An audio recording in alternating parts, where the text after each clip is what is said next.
It's got the single "I'm Not For Everyone" on it. It's also nominated for CMA Album of the Year, which you guys had to be like, I mean, over the moon excited about, right?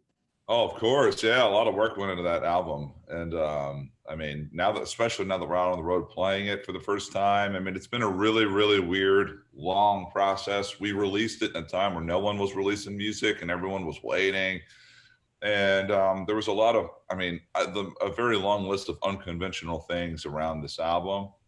And so the fact that, yeah, that it got a little boost there, in the 11th hour was huge for us, because we did feel like us releasing it, just getting it out there to the fans, it did feel like it got kind of overlooked a little, just with, there was so much craziness going on in the world. So the fact that it did get recognition and is nominated was like, okay, I thought we made a good album, all right, so I guess we I guess someone else knows it. So it's interesting because the last time that I talked to you guys, actually, it was still during, the pandemic and all of that. And I remember that you had said that this album was specifically made for the road. Like, you guys made it for the live shows, but you hadn't been able to play any shows yet because of the pandemic and whatnot. So I kind of want to flash back a little bit, and I want to get from both of you what it was like for the first time to get out and perform this album for fans for the first time.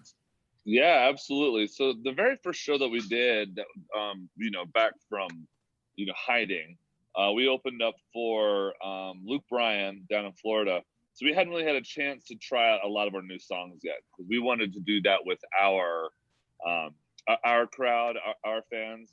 And, there's a little bit of an anxiety that comes with it, because, you learn as you're on the road what works and what doesn't work, but you still never really know. And for us, it was like, let's try out, for example, the second song in our set was a song off the album that just kind of didn't feel right. And you don't really know until you play it. And then we swap them out. And sometimes you're like, this song's going to be a banger. Like, they're going to love this song. And it looks like you might as well be singing it in Greek. They have no idea. They're looking at you like, what is this song? And you're like, but this is on our record. And you just really don't know until you get out there and do it. So the first 2 weeks is a little bit awkward. But regardless, it's like the best kind of awkward, because we're still playing shows. We're out there, we're performing, we're getting to play these songs live, and it's great. There's just a little bit of a learning curve that comes with it. I wonder if there was one song that surprised you then from the album that, like, even for you, when you started playing it, you're like, oh wow, okay, like they're in on this one. Yeah, well, I mean, one of the other things that's really been really unusual in our set, and I was just thinking about this the other night, is that, yeah, we have some new songs off the album that we're playing, but I mean, we have All Night and I'm Not For Everyone. Those singles were out before we even got to play them for anyone, which has never happened before. So it was kind of cool. Usually we go out and start touring a record and then songs pop out as we're out on tour. It was the opposite. So it was really fun to get back out on the road and have two singles that add to the set list. It actually has really helped, I think, the set list a lot. It's made it a lot more dynamic. But another really interesting part of the show that we've been doing, and I don't know how much longer we will do this, but we were just doing it kind of more for the topical moment of it, is performing a song called Younger Me, which isn't on any album. And then we're nominated for Video of the Year for that song. I kind of perform it in front of the music video, which is kind of very fitting that it would be nominated. But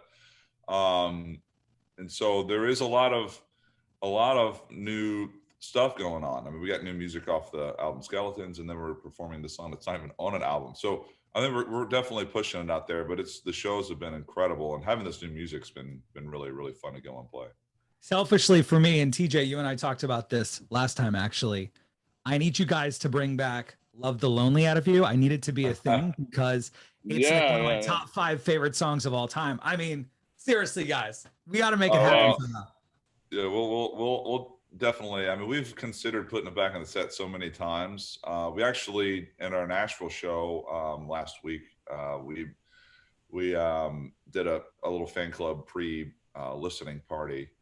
And we played it like a couple things there, and we've done I Love the Lonely like here and there. We actually just played it with Jason Isbell in Alabama, awesome. and and we broke it out for that crowd there because we knew that was mostly his fans. They didn't know a lot of our songs to begin with, so we're like, let's just play the songs we usually don't play very much, because I don't think a lot of these people know many of our hits anyways. So we of course played the hits, but some of the other more popular songs we were just like, let's throw in songs we don't play that often, and honestly that went over really well there. And I was like, shit, maybe we need to put this back in this set here. Yeah.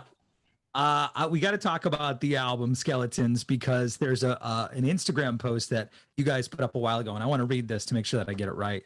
Quote, we considered quitting in the middle of making this album due to exhaustion and mental health struggles. It's a very long post, and there's a lot of really, meaningful parts of it. But that struck me because obviously, you did finish the album. It is nominated for Album of the Year. Like, talk to me about that. Talk to me about wanting to quit, contemplating quitting, and then to see the accolades come later on. Yeah, I don't know about TJ. I'm sure he felt very exhausted as well, but I had some severe mental stuff going on at the end of 2019. I ended up getting something called tinnitus or tinnitus, which is ringing in the ears. And I wasn't sure where it came from, but if it came from just damage to my ears or anything like that. Side note, is it really loud? Can you hear that in the background? You're good, man. You're good. Okay, cool. Just want to let you know because it's someone's late for their gate. Anyway, and I was just kind of exhausted. I was having a really bad. I've had lifelong anxiety, and it was probably the worst that it's ever been in my life.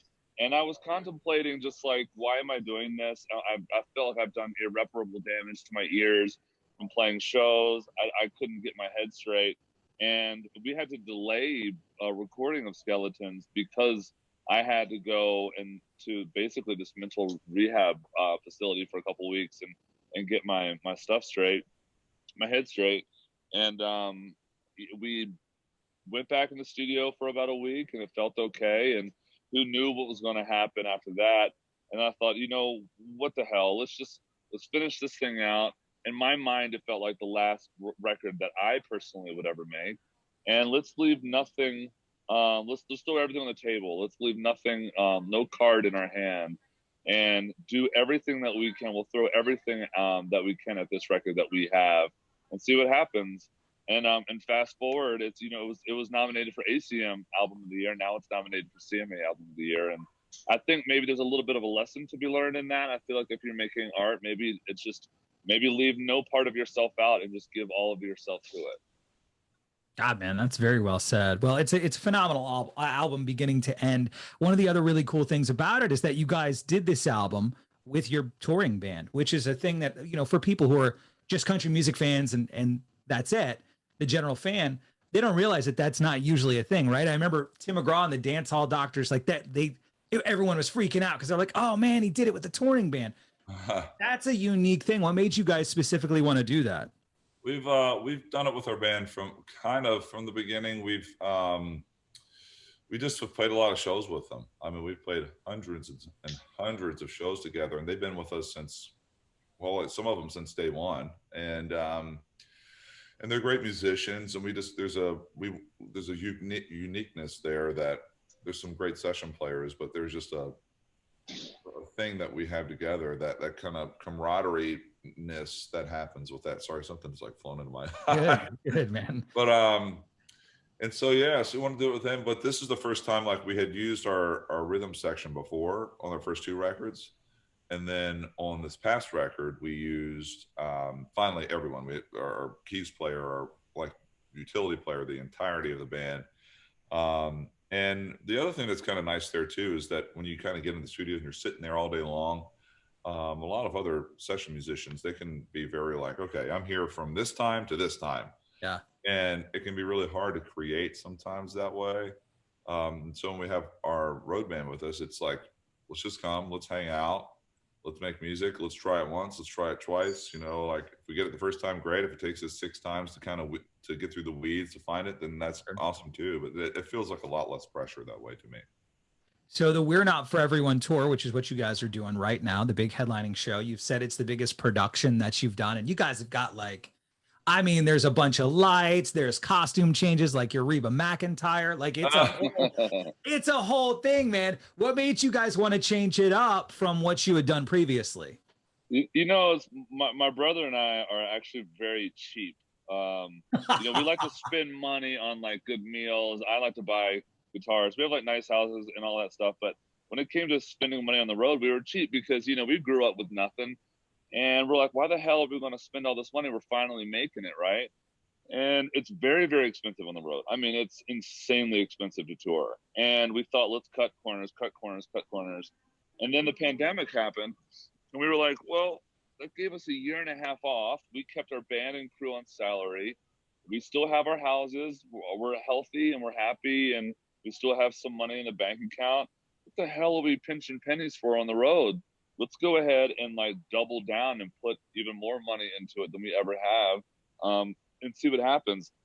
And personally, I think it's paying off in dividends. I think the crowds are loving it. You know, it's like the first time we actually have had video wall. Our last tour was like very basic light. It was fun. It was very basic. Whereas this is like full video wall with like moving panels. And yes, there is a costume change, which, you know, it's just, this is a bit of a surprise, so we don't want to tell anybody. We're not revealing our cleavage. Like. Yeah, no cleavage, unfortunately.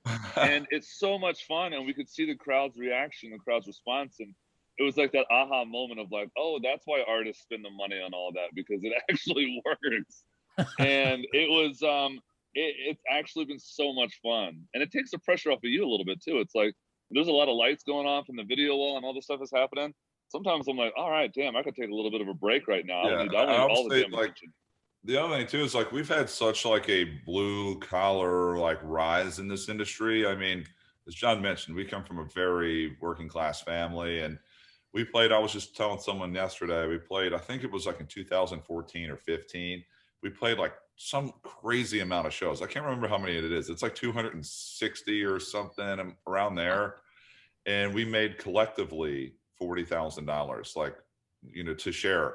And so we slowly just went out and toured and really built it brick by brick. And there was never this moment with us where it just broke loose and we just did these massive tours overnight.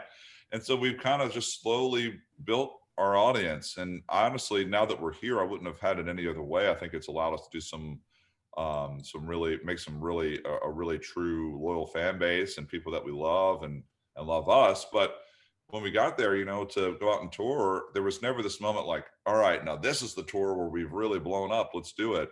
Yeah. It's been kind of like slowly just getting there. And yeah, I think that's one thing with having this year and a half off. It was like kind of a reset for us. We had a new album out, we had singles out, we hadn't been on the road in a while, and we knew like from where we left off to now, it's been a year and a half plus. Like let's make it different. Let's take that next step, and it's definitely felt that way. I want to follow up on something you said there, because I actually didn't know this until maybe 10 years ago. I was having dinner with a radio thing, and it was James Otto who had a hit, Just Got Started Loving You, killer guy, great voice. And his song had just went #1 a few weeks previous. And he had mentioned, I think I said something about a mansion or whatever. And he said, brother, it's no mansion. I got my pickup truck that I've had for the past 10 years. I'm in so much debt right now.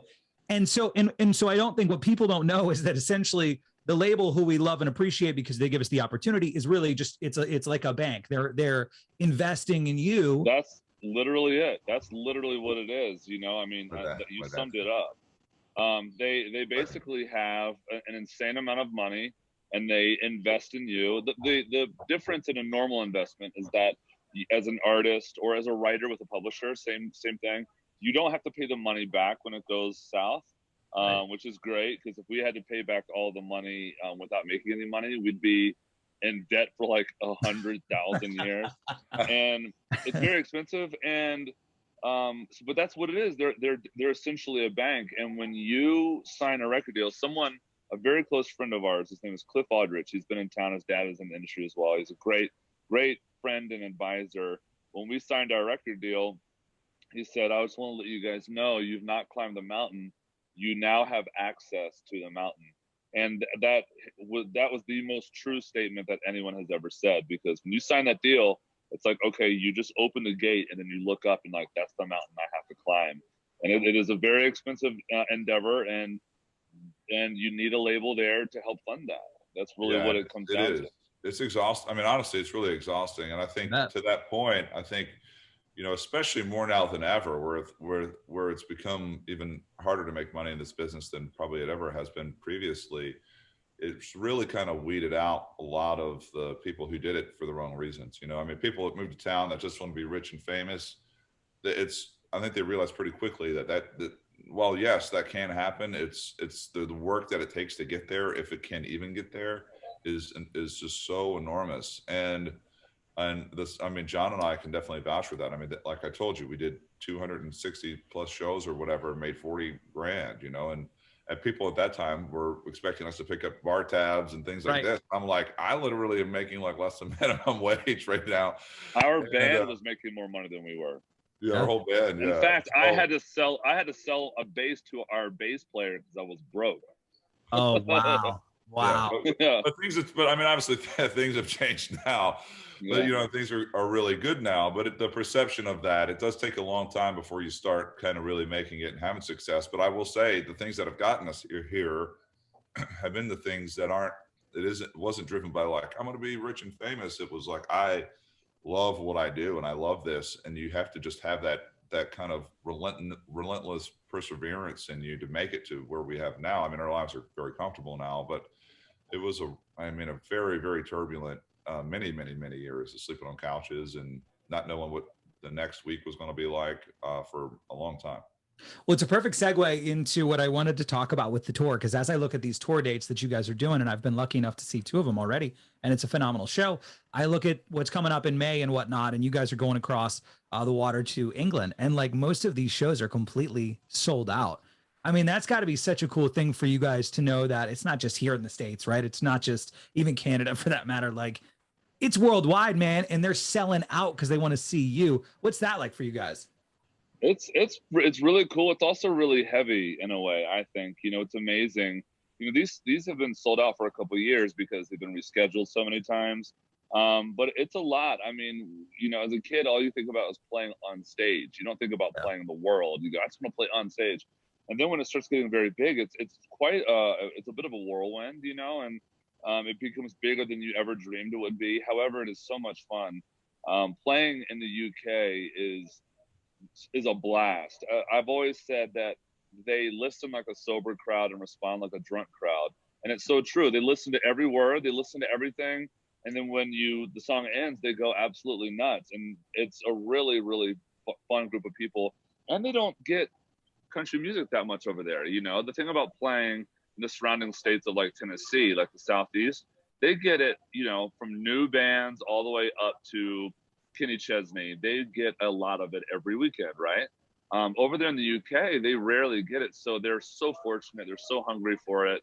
And it's just, we're very lucky that it's a part of our lives, you know. And to be honest with you, I couldn't be happier with the way things have been going over there. Yeah, and there's another element too that almost we feel kind of like ambassadors of our genre, because what we hear all the time, we go over there and people are like, I hate country music, but I like, you know, you guys, and I like Stapleton, or I like this, and I like Eric, and all these, and it's like, well, you like country music. There's just, you know, and the thing is, I don't know why country sometimes is the only one that really that gets that kind of that negative kind of spin sometimes, because every genre has really, really horrible music in it, like everyone. And you know, we noticed when we went over there that some people would say they'd be at our shows and be like, we don't like country, but we love you guys. And I think they're slowly starting to realize that there is a lot of depth there, and there's a lot of diversity within itself. And we've really seen the country audience grow wildly over there in the UK. And we were going to branch out into Europe after, I mean, right as the pandemic hit, we were going to Australia, then we were going to go to the UK, and then go out to Germany and some other European countries, and been to pull the plug there. But there's still like, I feel like it's like this new frontier going out to these other countries that don't know about it, because their perception of it is all these cliches and these really hokey cliches, and it's not what it is. And when they see it, they're like, holy shit. Like, we played Download Festival in the UK, which is like, I mean, it's like a heavy metal festival, and I was like, what the hell are we doing here? Like, Yeah. and Slipknot was the headliner. And I just remember going on stage and just being like, hey, y'all, like, I'm not going to try to pretend to be someone else. Like, we are a country band from Nashville, Tennessee. And we actually played a song called Weed Whiskey Willie, which is like a really, really country song. I'm like, you know, I'm sorry. It's either your cup of tea or not. I'm not going to like try to change my set to accommodate your all's tastes. I don't know what we're doing here. And then it ended up being like insane. There was like thousands of people by the end of our set, and they were like loving the shit out of it. It was fun. They appreciate the artist, man. And I tell people that all the time. It's like country music has something for everyone, because if you're like my wife and you're more of the, you know, poppy rhythm kind of feel, like you've got that, man. There's artists and there's songs for that. And then if you're more like me and more into the lyrics and whatnot, like there's a space for you there. And I think that's one of the reasons why I love country music so much, is that there really is truly a song and an artist for everyone, right? I agree. Yeah, and I think that's why, by the way, I'm walking to my gate right We're now. good, man. That's why I think that it's become such a big genre over the last few years, is because it has become diverse, you know? There's, you know, you can't say that you hate any genre, but like one of the artists from that genre. I mean, chances are you probably like every genre and you like what you like from that genre. And I think country is certainly no exception, because, you know, I mean, we're country musicians. We have a lot of friends in the industry. There's a lot of country music I personally don't like, but I will be willing to say that I love country music. I've always loved it. And that will never change. Very well said, guys. I'm not going to make you miss your flight or anything like that. So I appreciate the time. I love Skeletons, man. Hopefully we're celebrating CMA Album of the Year. We're going to play the single I'm Not For Everyone as well. Boys, thank you so much. I appreciate your time. Truly. Great seeing you, brother. You gotta give us a heads up when you're at the next show so we can play Love the Lonely. Oh, God. I will do that, man. Thank you. All right. Cheers, guys. It's good seeing you again. You too.